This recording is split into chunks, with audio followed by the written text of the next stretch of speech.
One night with my ex changed everything. I'm pregnant. I never thought a single night could turn my life upside down. But here I am, staring at two pink lines on a pregnancy test, my heart racing and my mind screaming. What have I done? It all started last Friday night.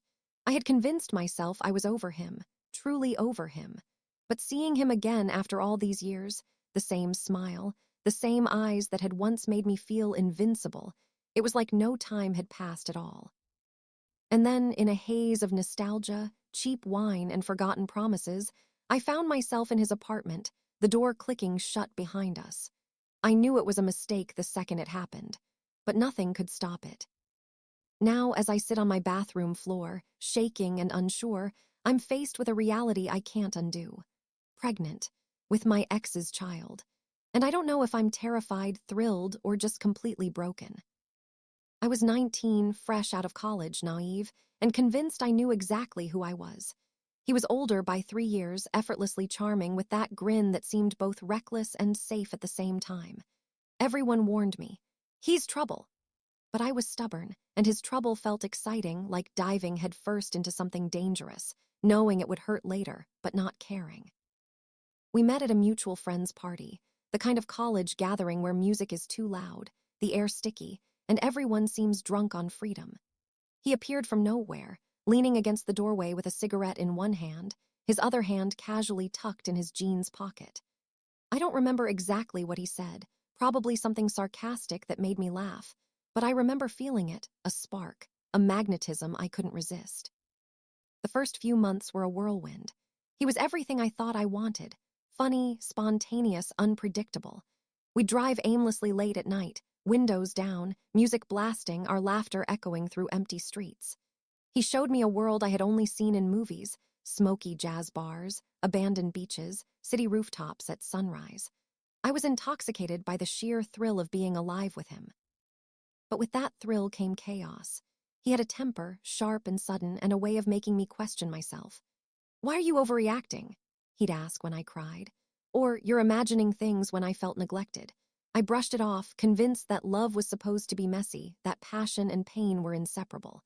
And for a while, I convinced myself he was right, that maybe my emotions were too much, that I was too sensitive. I remember one particular night that still haunts me. We had a fight, a stupid argument over something trivial, and he slammed the door, storming out into the rain. I ran after him barefoot, soaked, calling his name.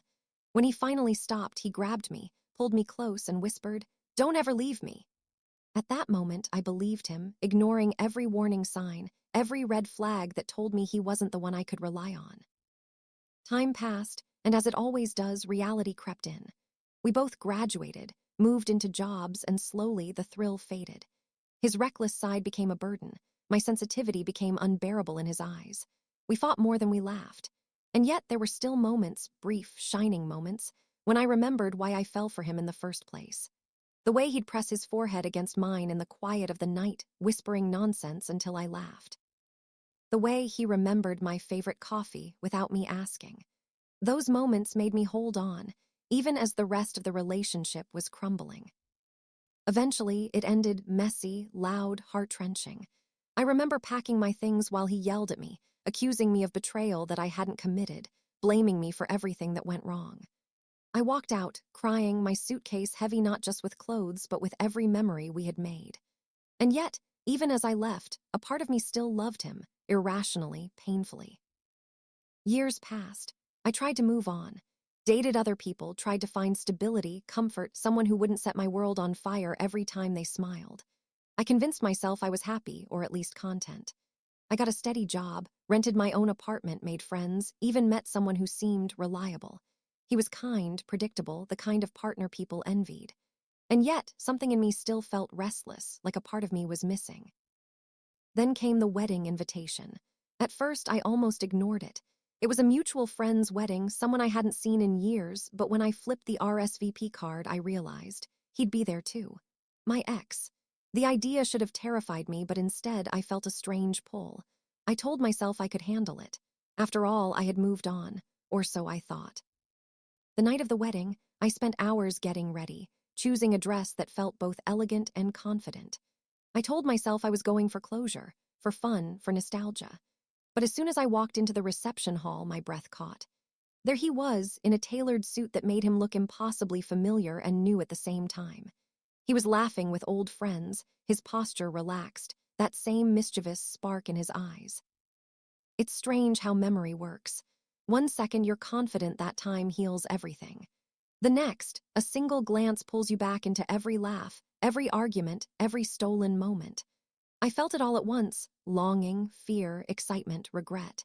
And despite everything, despite the warnings I had drilled into myself over the years, I approached him. We talked, awkward at first, then easily, like no time had passed. He joked, I laughed, and suddenly the distance between us felt non-existent. He told me about his life, I told him about mine. The conversation flowed naturally, dangerously. Old habits, old feelings resurfaced with alarming speed. By the end of the night, when the wedding ended and the guests dispersed, he asked if I wanted to keep talking somewhere quieter. I didn't hesitate, and that's when it happened. The beginning of the night I now regret more than I can express. Before that night, I had convinced myself that seeing him again would be harmless, that I could simply smile, exchange pleasantries, and leave with a sense of closure. But my heart betrayed me.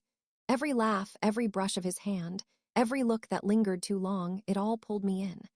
I felt the same dangerous attraction I had felt years ago, only this time it came with the added weight of experience, of knowing the consequences of reckless choices. I spent the next few hours in a haze, reminiscing, laughing, even crying quietly at memories that I had thought were buried. He confessed things too, that he had thought about me, wondered what could have been, even after all these years.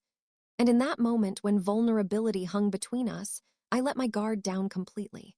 I let myself forget everything I had learned about caution, about self-preservation. The next morning, I woke up in his apartment with sunlight streaming through the blinds, my head pounding, my heart heavy. I felt a rush of emotions: regret, confusion, guilt, but also, strangely, a flicker of happiness, a bittersweet reminder of the passion that had once defined us.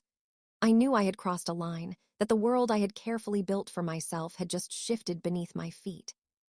I left quietly, avoiding eye contact, carrying a secret I wasn't ready to confront. The days that followed were a torment: flashes of the night, questions I dared not ask, fears I refused to face. I kept busy, stayed distracted, tried to convince myself that life would continue as normal. But deep down, I sensed that something had changed irreversibly. And now, staring at the pregnancy test, the truth hits me like a tidal wave. I am carrying his child. The reality is undeniable. Panic and fear mix with a strange sense of awe. My life, which I had meticulously planned, is suddenly unpredictable, fragile, and terrifyingly alive. I don't know how I will tell anyone, my current partner, my family, my friends, or even if I should. The path ahead is murky, full of difficult choices and moral dilemmas I never anticipated. All I know is that this pregnancy is more than a consequence of a single night. It is the culmination of a history, a story of love, mistakes, and longing that refuses to be forgotten. Now I am forced to confront my past and present simultaneously, navigating a web of emotions, responsibilities, and desires. The man who once held my heart now holds a piece of my future, and I am left wondering, can I ever truly untangle what was meant to be from what is now inevitable? I keep replaying that night in my head, over and over, like a film I can't turn off. Every laugh, every touch, every word spoken in a haze of alcohol and nostalgia comes back with brutal clarity. It's terrifying how one evening can unravel everything you've carefully built in your life. The night had started innocently enough. After the wedding, we ended up in a quiet lounge with a few friends who were reluctant to call it a night. He suggested we take a walk outside, and I agreed, thinking we'd just talk, maybe say goodbye and leave it at that. But as soon as we stepped into the cool night air, the world seemed to shrink to just the two of us.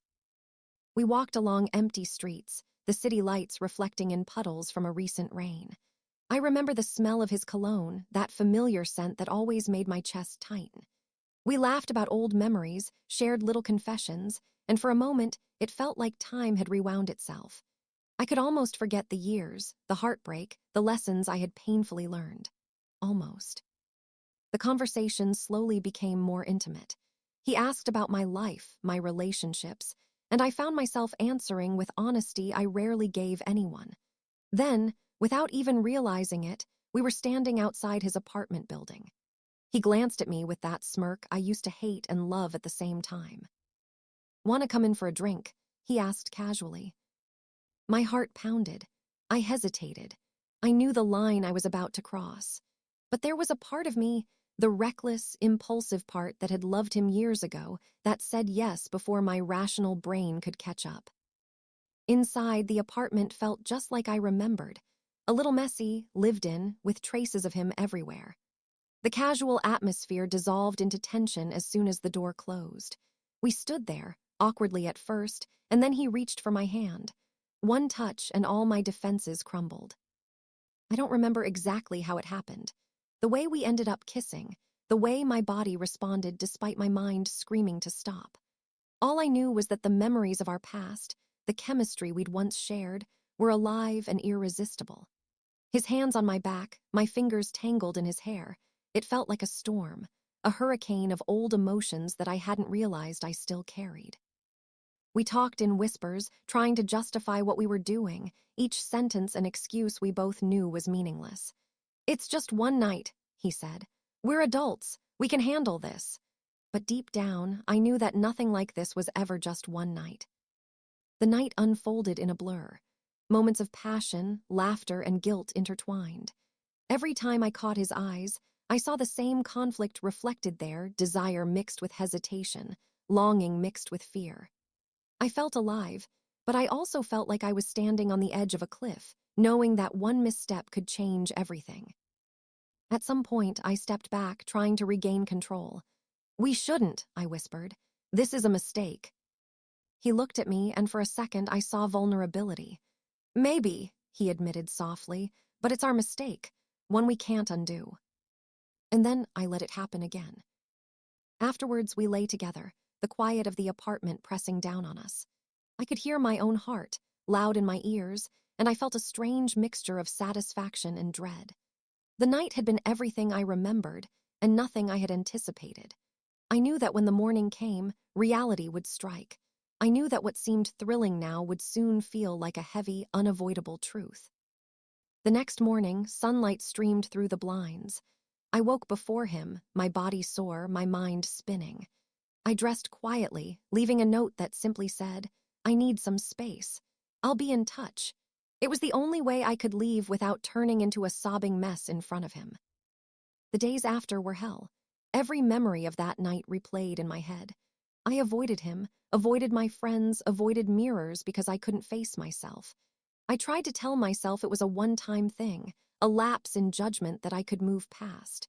But a gnawing anxiety settled in my stomach, one I couldn't shake. And then the pregnancy test. I didn't believe it at first. I stared at the two pink lines as if the universe had pulled some cruel joke on me. How could this happen? How could one night, one impulsive, passionate, reckless night, have such a monumental consequence? Panic set in. Questions raced through my mind faster than I could answer them. What do I do now? How will I tell anyone? How will I face him? What about my life, my plans, my stability? I tried calling him, but the words wouldn't come. My fingers hovered over the phone, trembling. I wanted to scream, to cry, to demand answers, but the truth was terrifyingly simple. This was now our reality, whether we were ready or not. I thought about my current partner, the one I had been dating seriously for months. Could I tell him? Should I tell him? Would he hate me or worse, break up with me before I even had a chance to explain? And what about the ex? Did he even want this? Did he even care? Each thought twisted inside me like a knife. I felt trapped between the past and the future, between desire and responsibility. I realized that life had thrown me into a storm I couldn't escape. For days, I oscillated between anger, guilt, longing, and fear. I thought about what it meant to bring a child into the world under these circumstances. I imagined him, my ex, holding our baby or rejecting it entirely. The thought of telling my parents, my friends, my colleagues, anyone filled me with dread. I wanted to hide, to disappear, to pretend the night had never happened. Yet, despite the fear, a small, almost imperceptible part of me was excited. A life, tiny and fragile, was growing inside me, a symbol of something undeniable, unchangeable. And even though I hadn't planned this, even though the circumstances were chaotic, part of me couldn't help but feel alive. I spent nights awake, staring at the ceiling, thinking about how one impulsive decision had changed everything. I replayed every moment. The laughter, the kisses, the whispered apologies, the confessions, the passion. I thought about him, about us, about what we had been and what we might still be. And through it all, one thought remained constant. I had crossed a line from which there was no turning back. That night wasn't just a mistake. It was a turning point. It was a collision of past and present, of desire and consequence, of love and regret. And now, with the undeniable proof of my pregnancy, I had to confront it all, the emotions I had buried, the choices I had made, and the reality I couldn't ignore. The world seemed to hold its breath, waiting for me to decide what to do next. And I had no idea if I could. The moment I saw those two pink lines, the world as I knew it shattered. My hands shook, my heart pounded, and 1,000 thoughts collided in my mind, each louder than the last. I was pregnant, with my ex's child. I sank to the bathroom floor, gripping the edges of the counter as if it could anchor me to reality. I tried to breathe, but the panic wouldn't stop. Memories of that night assaulted me, the laughter, the kisses, the whispered confessions, and the passion that had seemed so inevitable. And now, in the harsh daylight of consequence, it all felt unbearably real. I knew I had to tell someone, but the thought of explaining this to anyone, my current partner, my family, my friends, was terrifying. How could I possibly make them understand? How could I explain that a single lapse, a night of weakness and longing, had resulted in a life-changing reality? First, I called him, my ex. My heart ached with a mixture of dread and hope as I listened to the phone ring. When he picked up, I couldn't speak. My voice broke the moment I tried. I stammered. What's wrong? His voice was calm, casual, and it made my chest tighten. I blurted out the words before I could stop myself. I'm pregnant. It's yours. There was silence on the other end. Just a pause, long and heavy, filled with an understanding that neither of us could escape. Then he said, quietly, almost in disbelief, Are you sure? Yes, I whispered. I'm sure. The line went dead shortly after. I didn't know if he hung up or if the call had disconnected. I couldn't process his reaction. All I felt was a dizzying wave of guilt, fear, and an unexpected flicker of something like hope. Next, I had to face my current partner. I hadn't planned on telling him this so soon, and certainly not like this. But avoiding him was impossible. Every text, every glance, every moment together reminded me of the secret I carried. Finally, one evening, I sat him down. My hands trembled as I reached for his. I need to tell you something, I said, my voice barely audible. He looked at me, concern etched on his face. What is it? I swallowed hard. I slept with my ex, and now I'm pregnant. The silence that followed was suffocating. I watched him try to process, watched his expression shift from shock to hurt, and finally to a cold kind of pain I hadn't anticipated. I need time, he said, standing abruptly. I can't deal with this right now. And just like that, he was gone. The apartment felt hollow, the weight of my decisions pressing down on me like a physical force. I was alone, facing the consequences of my actions, with no one to turn to and no easy answers. Days turned into weeks, and I began to think about the future in a way I hadn't before. I had to decide. Keep the pregnancy or terminate it. Raise the child alone, with my ex, or involve my current partner if he chose to come back. Every choice felt impossible, every path fraught with moral, emotional, and practical consequences. I reached out to my ex again. This time, we met in a cafe, in the soft anonymity of background chatter and clinking cups. He looked tired, worried, older than I remembered, but the spark in his eyes was undeniable. We need to talk, he said, sitting down across from me. I know, I replied, my fingers fidgeting with the edge of my cup. I don't even know where to start. He nodded, silent for a long moment. I never thought this would happen, but it did, and now we have to decide what we're going to do about it. I felt a wave of panic.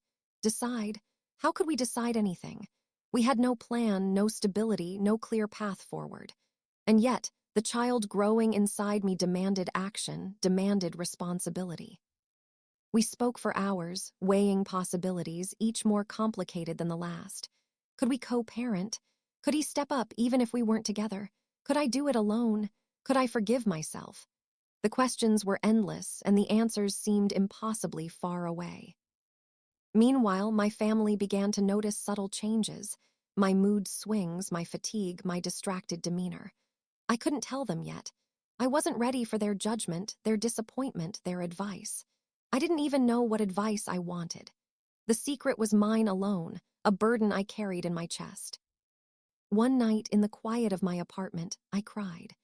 I cried for the child I hadn't yet met, for the mistakes I had made, for the relationships I had jeopardized, and for the life I had to rebuild.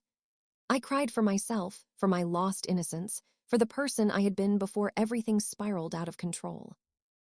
And yet, in that crying, there was clarity. I realized that life had handed me a consequence I couldn't undo. I could hide, deny, or run, but ultimately I had to face it. The pregnancy was no longer just a result of a reckless night. It was a reality that demanded courage, honesty, and action. I started researching, learning everything I could about pregnancy, co-parenting, and the options available to me. I spoke with a counselor who helped me untangle the guilt and fear from practical considerations.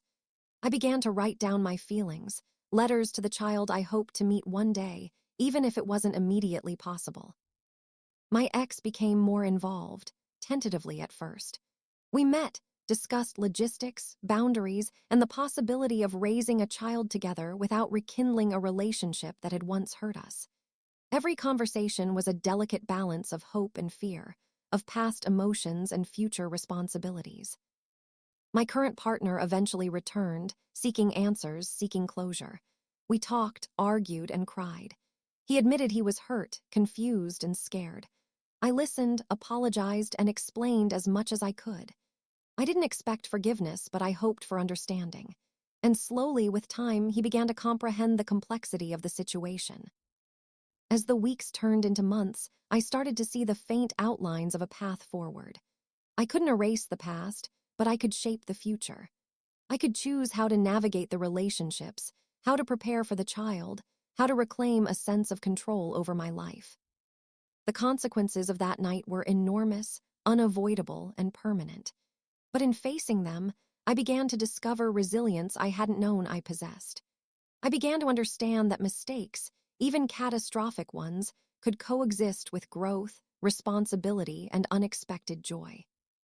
For the first time since that fateful night, I allowed myself to imagine a future, complicated, uncertain, and frightening, yes, but also full of potential, love, and life. The pregnancy was no longer just a consequence of a reckless decision. It was a catalyst for change, reflection, and a deeper understanding of who I was and who I could become. And so I prepared to face the world and the child growing inside me with a mix of fear, hope, and determination. The night with my ex had set a chain of events in motion that I could never undo. But I could choose how to live with it, how to love, and how to move forward, one day at a time. Months had passed since that fateful night. The initial panic, the sleepless nights, the endless what-ifs. They hadn't disappeared, but they had transformed. I had learned to navigate the storm I'd caused, to face the consequences, and to take ownership of a future I hadn't planned but now could shape. The first step was acceptance. I accepted that the pregnancy was real, that the child growing inside me was a part of my life forever. I accepted that my ex and I had a shared responsibility, whether we liked it or not. And most importantly, I accepted myself, my choices, my mistakes, and my resilience. I remember the day I told my parents. I had rehearsed it 100 times in my head, imagining their reactions: disappointment, anger, confusion. But when I finally sat them down, my hands trembling, I spoke honestly, without excuses. "I need to tell you something," I began. "I'm pregnant, and it's from my ex." There was a long pause. I braced myself. My mother's eyes filled with tears, my father's jaw tightened. But instead of anger, they offered something I hadn't expected: concern and support. "You're scared," my mother said softly, "and that's okay. We'll figure this out together." Her words were a lifeline, a reminder that even amidst chaos, there was grounding, stability, and love. My father nodded in agreement, offering practical advice and assurances that I wasn't alone. Next came the ex. He had been hesitant, cautious, and at times frustratingly distant, but as the pregnancy progressed, he became more involved. We had long, sometimes tense conversations about co-parenting, responsibilities, and boundaries. We discussed custody, financial support, and even the possibility of creating a stable environment for the child together, not as a couple, but as two adults committed to doing what was best.